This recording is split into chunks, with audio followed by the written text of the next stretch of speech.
김주범의 경매코입니다. 이번 시간은 가등기와 배당 관련된 내용을 확인해 보겠습니다. 가등기는 그 종류가 두 가지가 있는 것이죠. 그 첫 번째가 청구권 보전을 위한 가등기입니다. 예비 등기일 뿐입니다. 또한 이 권리는 돈과 관련된 권리가 아니죠. 그런데 이 청구권 보전을 위한 가등기가 최선순위다라고 하면 소멸되지 않습니다. 소멸 기준 권리가 되지 못하기 때문이죠. 따라서 이 권리는 배당되지 않는 권리이고 매수인에게 인수되는 지위에 있는 것입니다. 반면 청구권 보전을 위한 가등기가 후순위라면 문제없이 돈도 받지 못하고 소멸되는 것이죠. 담보 가등기라면 크게 문제가 없습니다. 마치 저당권과 같은 효력을 갖기 때문에 배당받고 소멸한 것이죠. 법원에서는 담보 가등기인지 청구권 보전을 위한 가등기인지 그 권리자에게 최고를 하는 것이죠. 당신 권리가 담보 가등기인지 청구권 보전을 위한 가등기인지 밝혀라 라는 취지로 최고를 하는데, 별도로 법원에 권리 신고가 없으면 일단 청구권 보전을 위한 가등기로 간주해 버립니다. 따라서 진행 중인 경매 사건에서 이 가등기가 어떤 권리인지 매각 물권 명세서를 통해서 반드시 확인해야 되는 것입니다. 인수되는 가등기인지 소멸되는 가등기인지.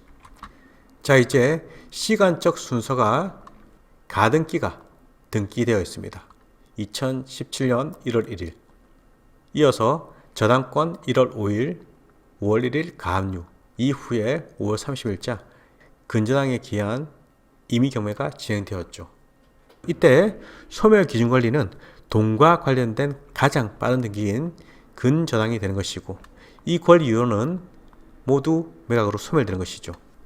반면 돈과 관련되지 않는 이 소유권 이전 청구권을 위한 가등기는 채권액이 없습니다.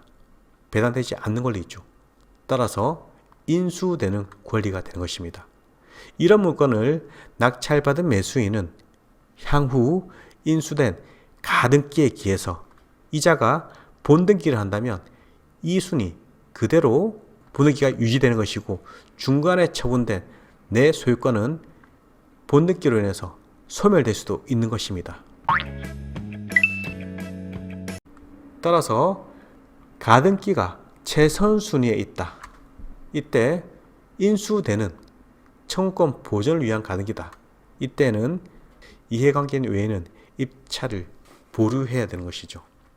1억으로 배당할 때 가장 빠른 물권, 저당권이 본인 채권 만족을 받고 소멸하는 것이죠.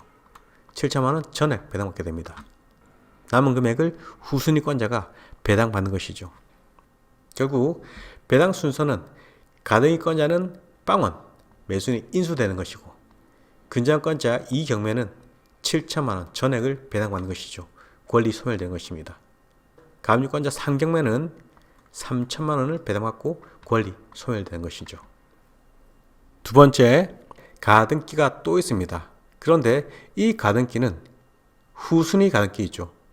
소멸 기준 권리인 근저당이 우선 등기됩니다. 이후에 가등기가, 그 다음으로 가압류가 있는 것이죠. 이런 순서일 때 소멸 기준 권리는 가장 빨리 등기된 첫 번째 근저당이 되는 것이고, 이 권리 유효는 모두 매각으로 소멸되는 것이죠. 따라서 인수할 권리는 없는 것입니다. 청구권 보전을 위한 가등기가 후순위 권리라면 배당도 받지 못하고 매각으로 소멸되는 것이죠. 이런 순서라면 입찰에 크게 문제는 없는 것입니다. 마찬가지로 매각 물권 명세서에서도 인수된다는 가등기의 내용은 보이지 않을 것입니다. 1억을 배당할 시에 가장 빠른 권리자인 물권자가 먼저 우선 배당받는 것이고, 전액 배당받고 권리 소멸, 남은 금액을 다음 권리에 있는 돈과 관련된 권리자가 배당받는 것이죠. 배당 순서, 배당 금액은 근저당권자 7천만 원 전액 배당받고 권리 소멸, 가등기권자 0원 권리 소멸, 가압류권자 3천만 원 배당 후에 권리 소멸, 이런 순서있죠. 결국 이 가등기 같은 경우에는 후순위라면 문제없이 소멸되는 것입니다. 반면 선순위 가등기라면 인수되는 지위에 있을 수 있다는 거 꼭 기억하셔야 될 부분이죠. 다음 시간에는 가등기 중 담보 가등기 관련된 배당 내용을 확인하겠습니다.